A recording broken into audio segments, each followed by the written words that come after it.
Hi hello ಎಲ್ರಿಗೂ ನಮಸ್ಕಾರ. Welcome to my YouTube channel. ಇವತ್ತು ನನ್ನ ಹೊಸ ಬ್ಲಾಗ್.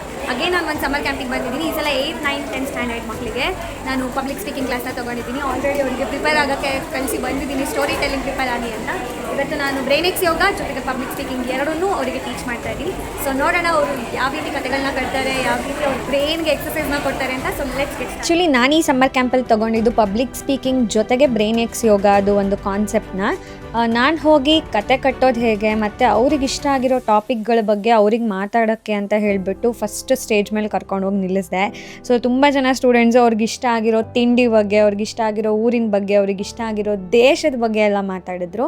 ಫಸ್ಟ್ಲಿ ನಾವು ಪಬ್ಲಿಕ್ ಸ್ಪೀಕಿಂಗ್ ಕಲಿಬೇಕು ಅಂತ ಅಂದರೆ ಏನಿಲ್ಲ ಅಂದರೂ ತಪ್ಪಾದರೂ ಪರವಾಗಿಲ್ಲ, ಮೊದಲು ಮಾತಾಡೋದನ್ನ ಕಲಿಬೇಕು. ಸೊ ಅವರು ತಪ್ಪಾದರೂ ಪರವಾಗಿಲ್ಲ ಅಂತ ಸ್ವಲ್ಪ ಕಾನ್ಫಿಡೆಂಟಾಗಿ ನಿಂತು ಮಾತಾಡಿದ್ರು. Most of the students RCB fans. ಎಲ್ಲರೂ ಮ್ಯಾಚಿಗೆ ಕಾಯ್ತಾ ಇದ್ದಾರೆ, ಎಲ್ಲರೂ ಕಪ್ ಗೆಲ್ಲಕ್ಕೆ ಕಾಯ್ತಾ ಇದ್ದಾರೆ. ಅಲ್ಲಂತೂ ಒಬ್ಬ ಹುಡುಗ 2012 ಹುಟ್ಟಿರೋನು, ನಾನು 2008ಇಂದಾನೇ RCB ಫ್ಯಾನ್ ಅಂತ. ಹೆಂಗೋ ಫ್ಯಾನ್ ಅಂತಂದರೆ ಅವನ ಹತ್ರ ಆನ್ಸರ್ ಇಲ್ಲ. ತುಂಬ ಫನ್ನಿ ಕ್ಲಾಸ್ ಆಗಿತ್ತು. ಆ್ಯಕ್ಟಿವಿಟಿ ಜೊತೆಗೆ ಕಲಿಯೋದು ಹೇಗೆ ಅಂತಂದರೆ ಪಬ್ಲಿಕ್ ಸ್ಪೀಕಿಂಗಲ್ಲಿ ಮಾತ್ರ ನಾಲೆಡ್ಜು ಸಿಗುತ್ತೆ, ಜೊತೆಗೆ ನಮಗೆ ಇಷ್ಟ ಬಂದಂಗೆ ನಾವು ಮಾತಾಡ್ತಾ ಹೋಗ್ಬೋದು. ಬಟ್ ಹೋಗ್ತಾ ಹೋಗ್ತಾ ಮೆಚುರಿಟಿ ಬಂದಮೇಲೆ ಮಾತಾಡೋ ಶೈಲಿನಾಗಲಿ ಕಂಟೆಂಟ್ನಾಗಲಿ ಬದಲಾಯಿಸ್ಕೋಬೇಕಾಗುತ್ತೆ. ಬಟ್ ನಮ್ಮ ಚೈಲ್ಡ್ಹುಡಲ್ಲಿ ಪಬ್ಲಿಕ್ ಸ್ಪೀಕಿಂಗ್ ತುಂಬ ಇಂಪಾರ್ಟೆಂಟ್ ಆಗುತ್ತೆ. ನಾಳೆ ಒಂದು ಇಂಟರ್ವ್ಯೂ ಅಟೆಂಡ್ ಮಾಡ್ತೀವಿ ಅಂದರೂ ತುಂಬ ಕಾನ್ಫಿಡೆಂಟಾಗಿ ನಾವು ಮಾತಾಡಬೇಕು ಅಂತ ಅಂದರೂ ಇದು ಹೆಲ್ಪ್ ಆಗುತ್ತೆ.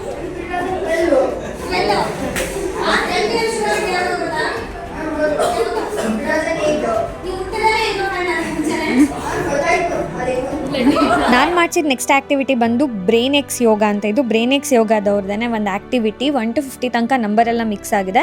ಪ್ರಾಪರಾಗಿ ಎಲ್ಲೆಲ್ಲಿದೆ ಅಂತ ಮಾರ್ಕ್ ಮಾಡಿ ತೋರಿಸ್ಬೇಕು. ಸೊ ತುಂಬ ಬ್ರೈನ್ ವರ್ಕ್ ಆಗುತ್ತೆ. ತುಂಬ ಫಾಸ್ಟಾಗಿ ಬ್ರೈನ್ನ ಯಾರು ವರ್ಕ್ ಮಾಡ್ತಾರೆ ಅಂತ ನೋಡೋಕ್ಕೋಸ್ಕರ ಆ್ಯಕ್ಟಿವಿಟಿ ಮಾಡಿದ್ದು.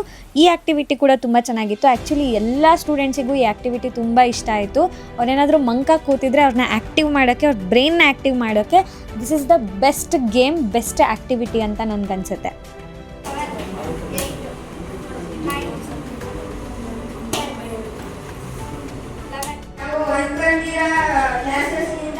ಈ ಕ್ಲಾಸ್ ಬೆಟರ್ ಅನ್ನಿಸ್ತು. ತುಂಬ ವಿಷಯಗಳನ್ನು ಕಲ್ತ್ವಿ ಮತ್ತೆ ನಮಗೆ ಬ್ರೈನ್ ಎಕ್ಸರ್ಸೈಸ್ ಮತ್ತೆ ವೇ ಆಫ್ ಸ್ಪೀಕಿಂಗ್ ಅನ್ನೋದು ಮ್ಯಾಮ್ ಹೇಳ್ಕೊಟ್ರು. ಅದರಿಂದ ನನಗೆ ತುಂಬಾ ಖುಷಿ ಆಯಿತು. ಅದರಲ್ಲೂ ನನಗೆ ತುಂಬಾ ಇಷ್ಟ ಆಗಿದ್ದು ಬ್ರೈನ್ ಗೇಮು. ಅದು ನನಗೆ ತುಂಬಾನೇ ಇಷ್ಟ ಆಯಿತು. RCB 10 ಸಲ ಸೋತ್ರು ಅಲ್ಲ, 100 ಸಲ ಸೋತ್ರು RCB. ಆಫ್ಟರ್ ದ ಸೆಷನ್ ಎಲ್ಲರ ಬಾಯಲ್ಲಿ ಬರ್ತಿದ್ದಿದ್ದು ಒಂದೇ ಮಾತು, ಈ ಸಲ ಕಪ್ ನಮ್ಮದೇ, RCB ನಿಯತ್ತಿನ ಟೀಮು, ನಾವೇ ಗೆಲ್ಲೋದು, ಹಾಗೆ ಹೀಗೆ ಅಂತೆಲ್ಲ.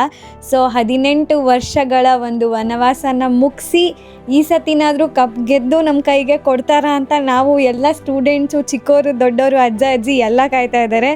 ಸೊ ಈ ಸಲ ಕಪ್ ನಮ್ಮದೇ.